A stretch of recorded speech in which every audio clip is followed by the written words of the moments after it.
this is the example of convert bits of DES chipper.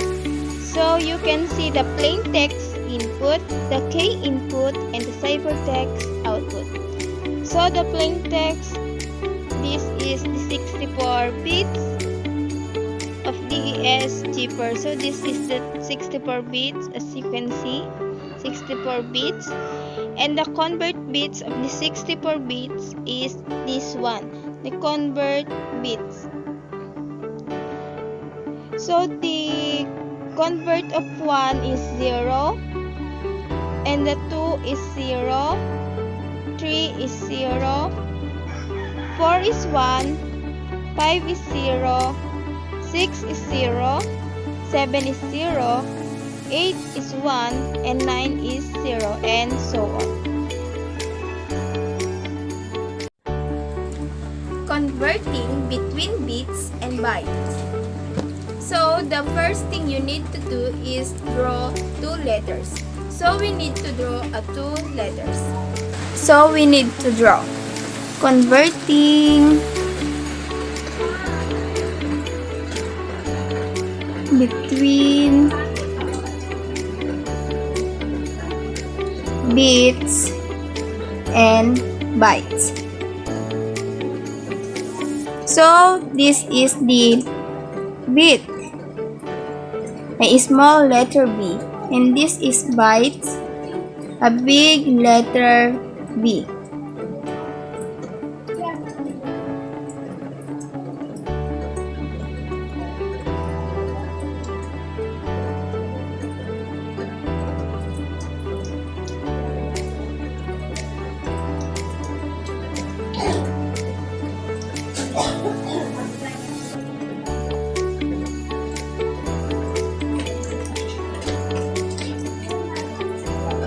Let's call the left ladder and the bits ladder, and the right ladder we'll call bytes ladder. The symbol they use for bits is a small letter B,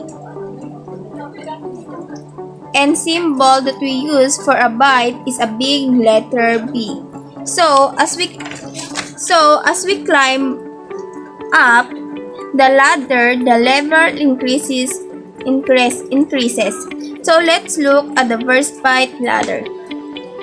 First, the lowest level at the base of ladder is 1 byte. So we write 1 bytes, 1 and small letter B. Next level up is 1 kilobyte. So we write 1 kilobytes. And up again, we have 1 megabyte, 1 megabyte. And we generally don't need to go higher than a megabyte. For the bit ladder now, let's do the bytes ladder at base the lowest level in 1 byte. So we need to write 1 byte, 1 and is big letter B. Next level up is 1 kilobyte. Then up again 1 megabyte. Up again 1 gigabyte. And then the higher than that is 1 terabyte. There are a few more higher than level a terabyte, but that will do as for now. Now need some conversion factors. Let's go back to the bit letter. The magic number to convert between this level is 1000. We just need to determine if we multiply or divide when changing between the different levels. So if we want to go from lower level to a higher level, we want to climb up the ladder, we divide by 1000 for each level. So 1 byte divided by 1000 kilobytes.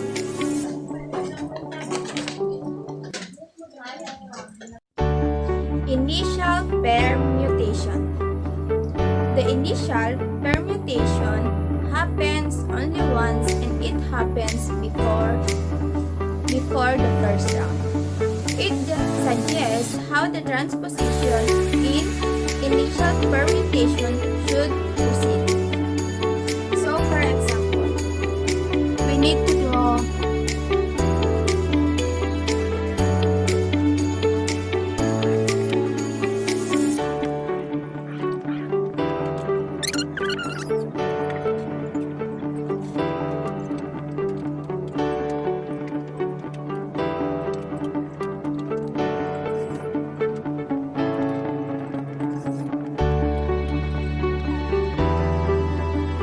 this is the example of the initial permutation.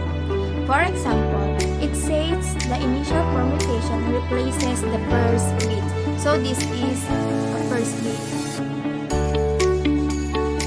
of the original plaintext block with the 58th bit of the original plaintext. So this is a first bit.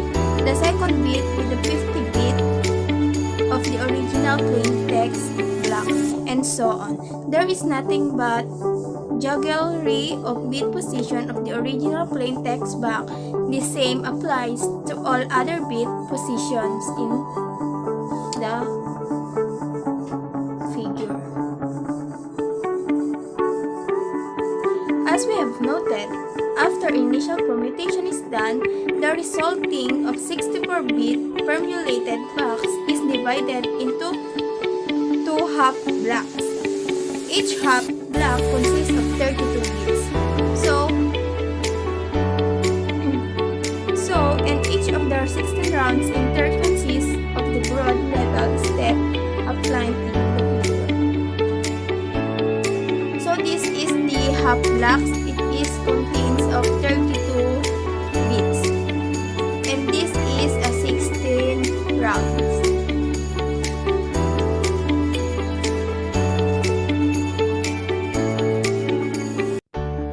Expanded right. Each number has a place value. It determines the value of that digit according to this position in the number. The value of a digit in a number increases as we move from left to right. The digits on the left have lower place value than the digits on the right. So, expand right. To write the number 7285 in expanded form, we follow the given step. So the first step is use place value diagram to express the number. So this is a diagram to express the number. So the number 7,286. So the first block is millions, 100,000, 10,000s, thousands, hundred, tens, and units. So the expanded form is 7,000 plus 200 plus 80 and plus 6. So the next step is step 2.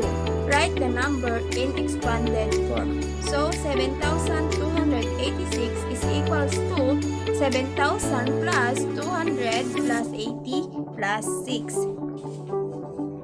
Expanded form of decimal numbers. The decimal digits also have place values. A decimal number can be expanded as, so the number is 7,286.45. So this is the expanded form of decimal numbers, 7,286.45. So the expanded form is expanded form 7,000 is 7,000 plus 200 plus 80 plus 6 plus 4 over 10 plus 5 over 100. So this is the expanded form from decimal numbers.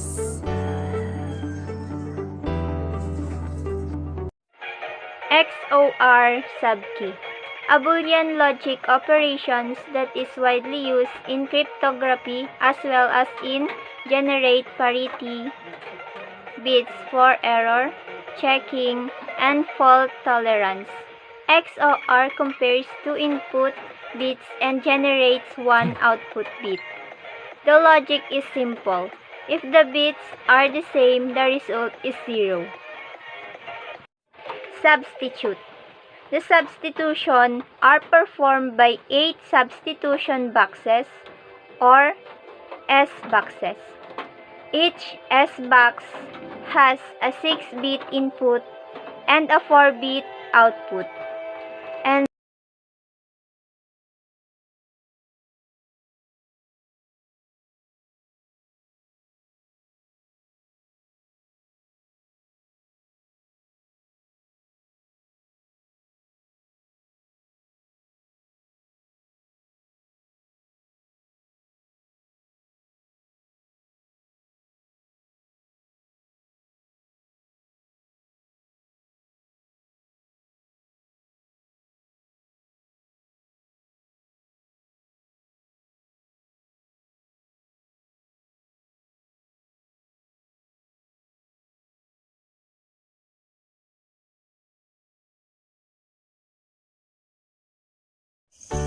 The extract bits block allows you to output a contiguous selection of bits from the stored integer value of the input signal. Use the bits to extract parameter to define the method for selecting the output bits. Select upper half to output the half of the input bits that contain the most significant bits. If there is an odd number of bits in the input signal, the number of the output bit is given by the equation. Number of output bits equal to cell closing open parenthesis number of the input by 2. Select lower half to output of the half of the input bits that contain the less significant bit. If there is an odd number of bits in the input signal, the number of the output bits is given by the equation. Number of output bits equal to cell closing open parenthesis number of input bits by 2. Select range starting with most significant bits to output a certain number of the most significant bits of the input signal. Specify the number of most significant bits to output in the number of bits parameter. Select range ending with less significant bit to output a certain number of the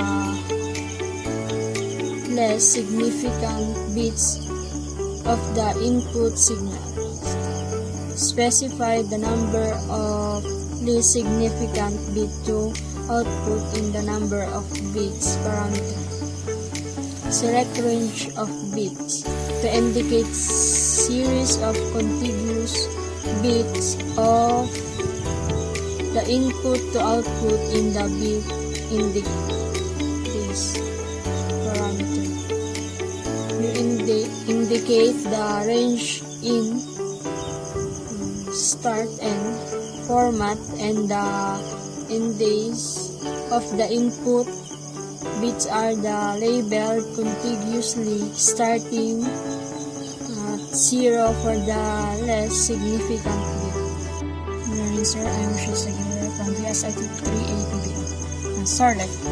SOR left is a bitwise operator and it's standard for exclusive or it perform logical operation.